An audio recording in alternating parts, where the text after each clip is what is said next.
And I found quickly that my clients, especially in the wedding world, in like the romance side of things, everything is so emotional and there's so many things to pick out for your wedding that when you can go to a business and pick out multiple different avenues for you to just pick, it's just easy. Like convenience is such a huge thing. So for me, even though it seemed inconvenient to have multiple services in my business, for my clients, it was pure convenience, which kind of added to my selling point. Welcome back to the Reginald Report. Today we have Jade Gibson, which is founder, owner, CEO, and violinist. There's a lot that goes into it with Jade Strings. And Jade Strings has been an amazing partner of us with a lot of real producers events, even some of our agents. They do all kinds of different brokers opens, different things like that. Her and her team have helped us out in creating different atmospheres at these events. And it's just a really cool thing of what you've created with your business. And we're excited to have you on the podcast today. Yeah, thank you. I actually grew up here in Naples, Florida, and I spend a lot of time at events such as real producers events. I do a lot of real estate events, but I'm mostly known for weddings and corporate events. Like Andrew said, I am a violinist, but primarily I am actually a viola player, which most people don't know what a viola is. So Please explain to me. Okay. What is it? So a violin has 4 strings on it. Okay. So does a viola. They look the same, just one is a little bit thicker, and I play the one that's a little bit thicker, and it has a lower tonality than the violin. Okay. But most people know me as a violinist. Right? Yeah. No, it's okay. Gotcha. Cool. Now, is it hard to play one versus the other, or are they very similar? They're super similar. The same technique. Really, the only difference is one has a lower string and one has a higher string. Cool. So you just have to learn how to read the clefs differently. Yeah. Gotcha. All right. So where'd you grow up? Naples. Okay. So you said that, right? You grew up here, and you went to college where? Florida Gulf Coast. Okay. And Jade Strings, your company, it originated from college, technically, right? This is where it spawned. So let's kind of rewind to college for a second, because people sometimes are in that point where they might even have a business opportunity at their fingertips, pun intended, but they haven't taken advantage of it, or they don't even think it could be a possibility. So let's hear about how you actually came to fruition with Jade Strings, it came to fruition. Sure, yeah. It was actually kind of on accident. Yeah. So originally I went to school for music therapy, which is basically you are going to hospice, different hospitals to help people from a musical standpoint. So cool. Yeah, I just didn't have the patience for it.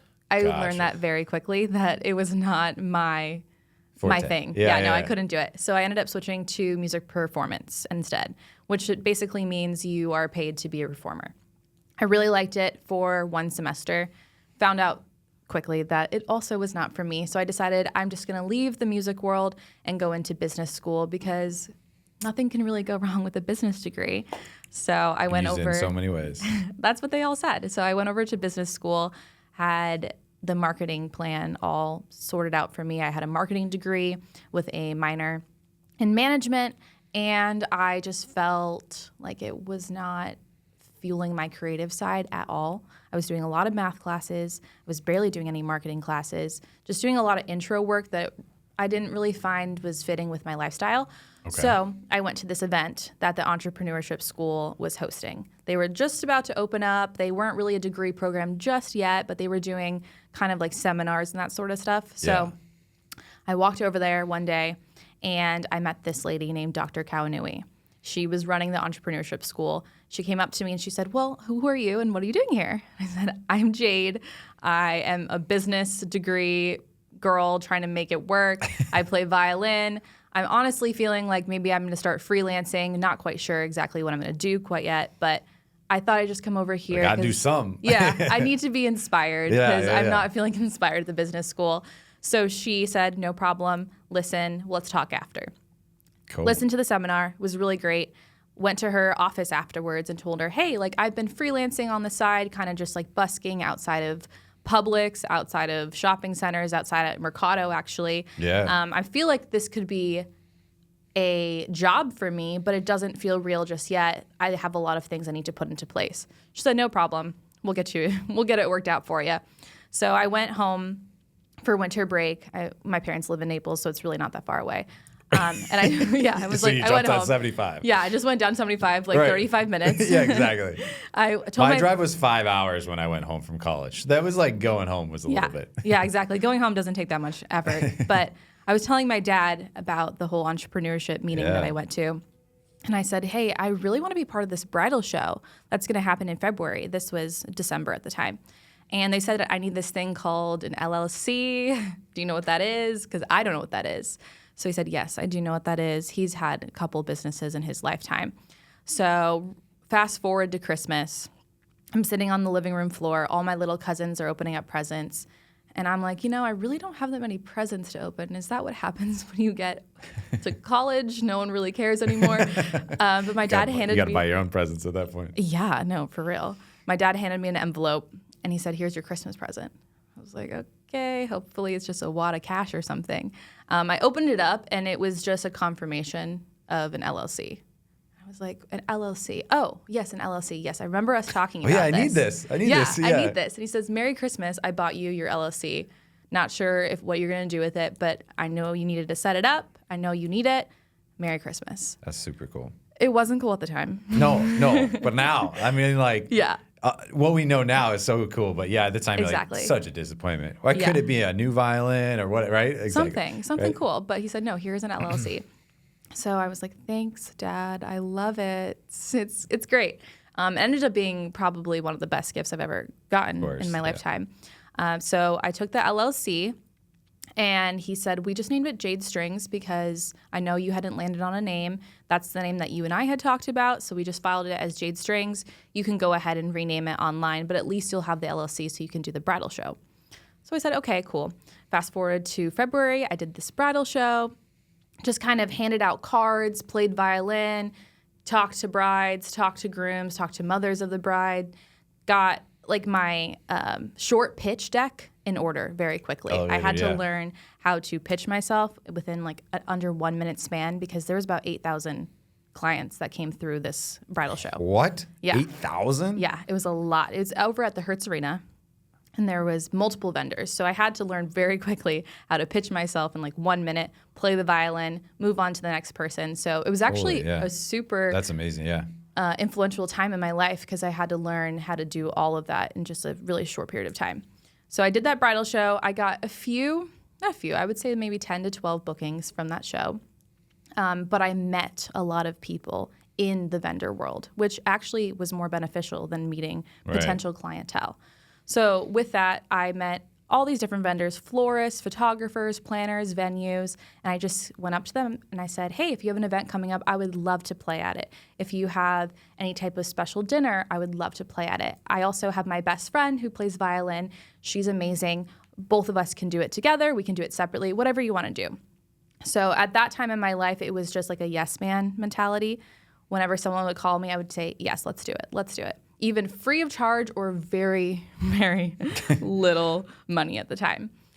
So that was about 6 to 8 months. But that's a big thing that I feel like a lot of people that don't understand. Mm-hmm. Sometimes you have to go out and get the experience and prove yourself practically free, if not free, right? Because you don't have the validity yet, right? You don't have the reputation yet. And so don't be too high in your ego if you're a young entrepreneur and you're going out and to in a sense, offer it for a super big discount or free, right? Because you need it. You need to get out there. You need to build it up. Some people come out of there or they come out of college and they're like, I'm gonna expect X amount and like crazy amounts and all this. And it's like, it's not gonna go over well, right? So anyways, continue. No, you can't get in the way of yourself. Correct. Which I learned that very quickly because at first I thought, well, I can charge a lot. I've been playing violin for over 15 years at that point because I started when I was 7. So cool. So I just was a yes man. My best friend and my sister, the three of us all played violin, and my sister also played guitar and harp. So we kind of became like a little trio, went around town doing weddings, small events, dinner parties, so on and so on. So then about 6 months after that, I sat down with my dad and my partner at the time, and I was telling them, like, it's really hard for me to be a full-time student, work at the pharmacy, because I was working at a pharmacy, teach lessons, and run Jade Strings. I can't do all of these things. And I was also taking a ton of classes in college. So I told them, I'm willing to leave all of my other jobs to do just Jade Strings, but I need to help calculating how to do this. So we came up with a calculation to where Jade Strings needed to make as much money as my other 3 endeavors, plus more, because I was kind of getting income from Jade Strings. So we figured that out, and my dad said, well, I don't know when you're going to do this, but you should put a timeline on it. Let me know. So I worked it out, and 8 months later, I was actually able to go full-time with Jade Strings end of my sophomore year of college. So there I was, coming into my junior year, running Jade Strings full-time, and I was battling, full-time student, trying to graduate early because I'm trying to start this business.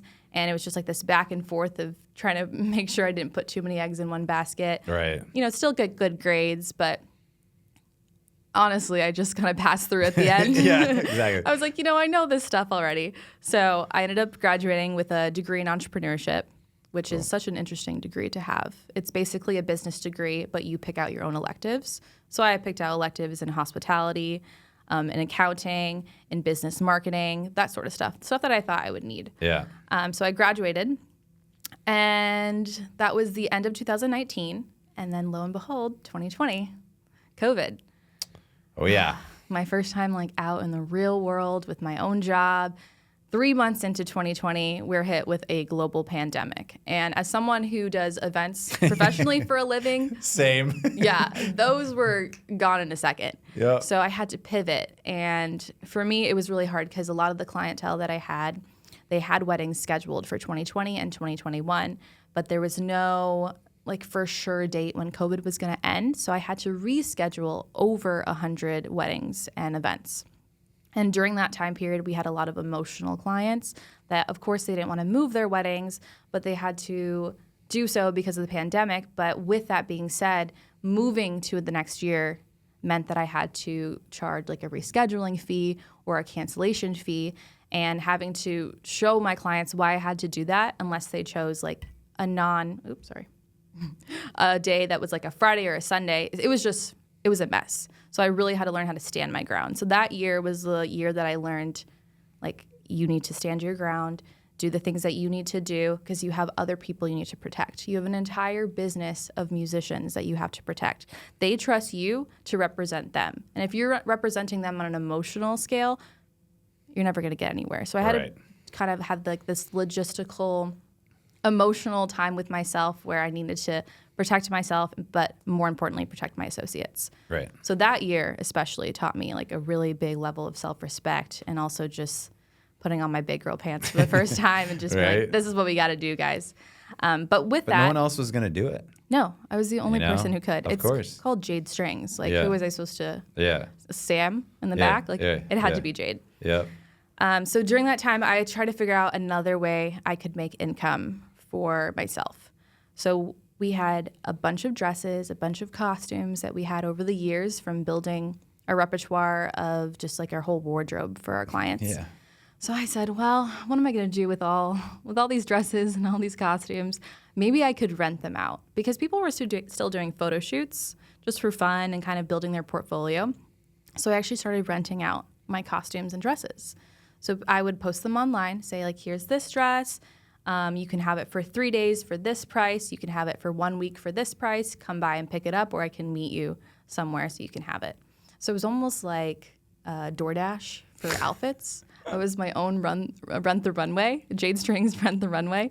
That's funny. So that's what we did during COVID. And then I actually ended up starting a beauty brand as well during COVID. My sister is very talented when it comes to hair and makeup. So we had a lot of elopements and small weddings. So she was able to go give them beauty services, and then she could actually play at their wedding. Nice. So it was almost like an umbrella brand. That's so cool. Yeah, during COVID, I learned how to pivot. I was not willing to give up. I had spent so many years in college kind of drowning in my work and in school. And my first time out in the wild, I was not going to let a pandemic get in the way of my dream.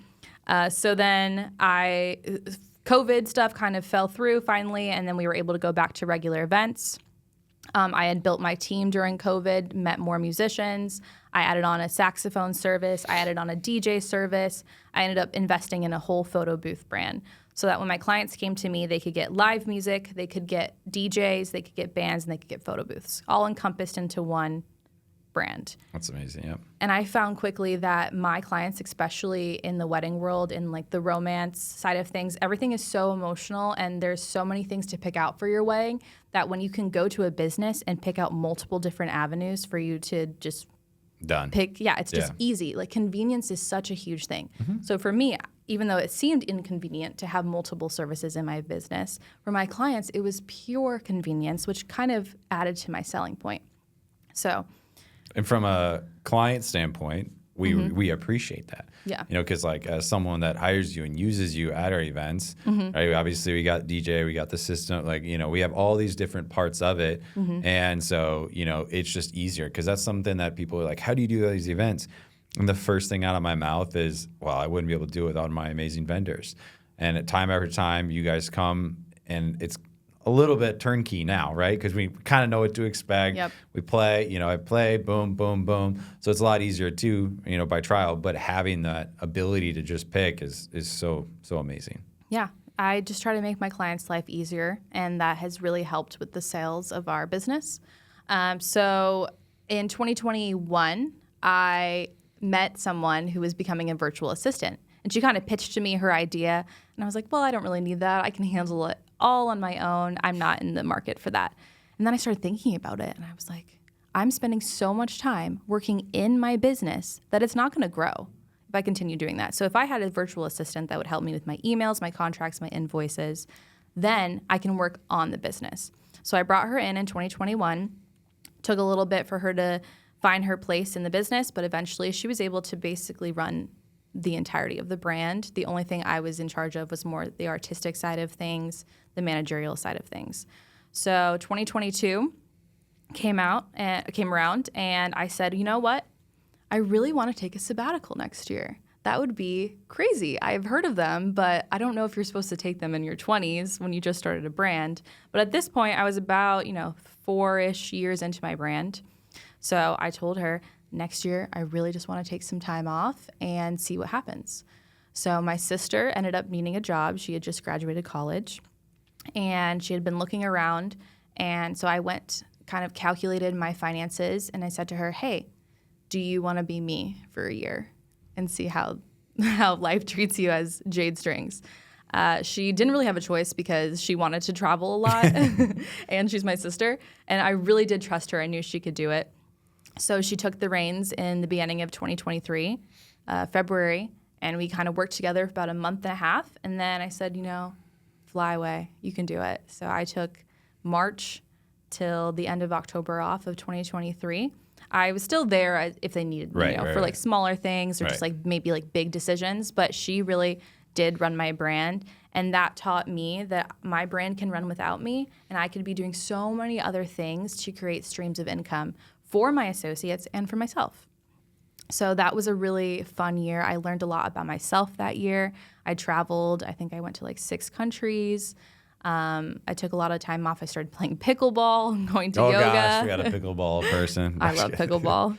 And the thing is, with that time spent away from working on my business, I was actually able to meet more people and grow my circle. So in 2023, real estate actually really took off for us, but not in the sense of investing in real estate, but more so investing in the world of real estate. So we started doing a lot of open houses, broker events, small dinner parties, and that encompassed this idea that when potential buyers would come into the home, they would see what it would be like to have a dinner party there with like a saxophone player, or they have the grand piano that they've had in their living room is finally being played by someone. So I was creating this atmosphere of like a home for potential buyers to see the houses. And so we really have been investing in the real estate world. We've been investing in the corporate market. We still love weddings, but we have found that the corporate and real estate world kind of lets us spark a new type of inspiration because they have themes and they have like these ideas that maybe wedding clients don't have. Right. Because with weddings, as different as everyone tries to make them, they're kind of the same in the aspect of there's a ceremony, cocktail, dinner hour, and then dancing reception. Whereas with corporate events last night, we had one for the American Cancer Society. I had my harpist on a stage and she was in a forest, and then we had a smoke machine coming up underneath her, so it looked like she was playing out of the clouds. And you can have that at a wedding for sure, but it's much more, like corporate vibes. Probably not at the wedding. Yeah, right? maybe at my wedding. Yeah, exactly. So that's so cool. And, you get the creative juices going and, a few things, obviously, on that is like, man, learning to work on your business rather than in your business is so important, right? Yes. And a lot of people struggle at that. How tough was it? I want to ask this question. A lot of people have a challenge with this. How tough was it to give up those reins? It wasn't actually. What? I It's know. so tough for me. Still is tough for me. I guess you're different than you and I, but it's been a challenge for me. So it was easy for you then. Yeah, because I had full faith in my sister, knowing that she could take over my brand. She had built it with me since the beginning. It's called Jade Strings, but it really should be Jade and Sapphire Strings. So she knew what to do. Yeah, She knew what okay. the job entailed.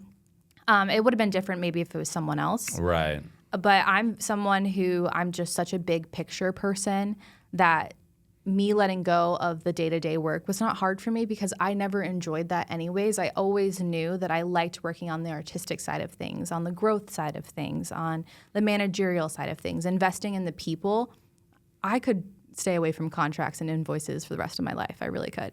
So giving away the reins. Most people are like that anyways, though. Like they're very, obviously it's critical for the business, and so when you can get rid of the things that you don't enjoy, that's through a virtual assistant or hire or whatever it is, you need to, right? Because you make money when you go out and build relationships. Yes. Or you get creative and do all these other things, not by the invoice. I mean, you're getting paid and you have to do it, but that's from the gig that was already booked from the other, right? So those are just little tasks if you can take them off your plate. And if you can take them off your plate for a fraction of what you cost per hour, right? Have you ever done that? Where Yes. Yeah, okay. I did that with a coach for a while, and I was like, what? I was like, so I could pay that, and then I'm like, this is crazy. So anyways, very interesting. So how was it coming back from the sabbatical? At first, I was a little scared because I hadn't really been in it, kind of lost my groove with the day-to-day operations. But when I came back this time around, I said, these are the things I will not be doing when I come back. I will not be working in the smaller admin work. I don't want to be doing a lot of conversational aspects, sales, those sort of things. I want to make sure that I'm staying in this realm of growth, consistent growth. Yes, I need to pop in every once in a while to make sure things are going as they need to be going because, sometimes if you don't keep up with your associates, they tend to start slacking off if you don't keep up with it. But no, I was very strict. That's like remote work sometimes. People are like, remote. I'm like, but yeah, productivity is going to be down a little bit. Yeah.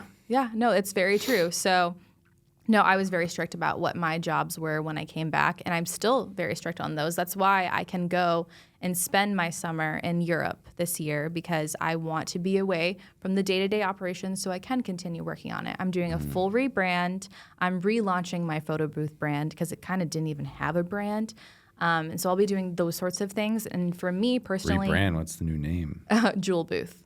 Oh, Yeah, nice. yeah. What about Jade Strings? Is that changing? No, Jade Strings will still be Jade Strings. okay. It'll just look different. A little bit more mature, because the brand matures with me and the brand changes with me. For sure. Yeah, so it's a very personalized brand. So ever since I was first started my brand, I would always be hopping on my stories.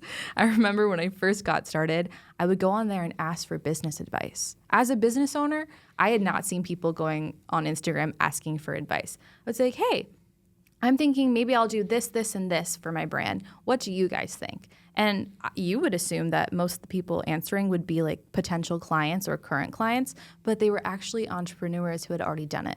So I was constantly getting coaching from people on a free platform, kind of putting my vulnerability out there for the world to see. And I was like, I don't know what I'm doing, and I'm asking for help. So far, this has worked, but I have no idea to do A, B, and C. And thankfully, the industry that I was in was very adaptable and helpful to, People want to make grow. help. They do. You just have to ask for help sometimes. Yes. Yeah. And that's Most people's ego get in the way, though. Yeah, I think that ego wasn't really a big problem for me at first because I was just so hopeful and so like wide-eyed to the world of business that I was willing and hungry. to. You wanted to Yes. like succeed. You were going to do anything to make make sure. Yeah. Yeah. So I think for me, I was like, I don't care if you think I look like unintelligent or I don't know what I'm talking about. I would rather ask questions because also at the time, I didn't have a lot of financial freedom to be messing up. So for me, I really wanted to make sure I got the answer right before I invested my checkbook into it. Because I probably had, at the time in college, $400 to $500 in the account at all times. So Right. there was not a lot of room for mistake. There wasn't much wiggle room. Yeah. Put it that way. No wiggle room, really.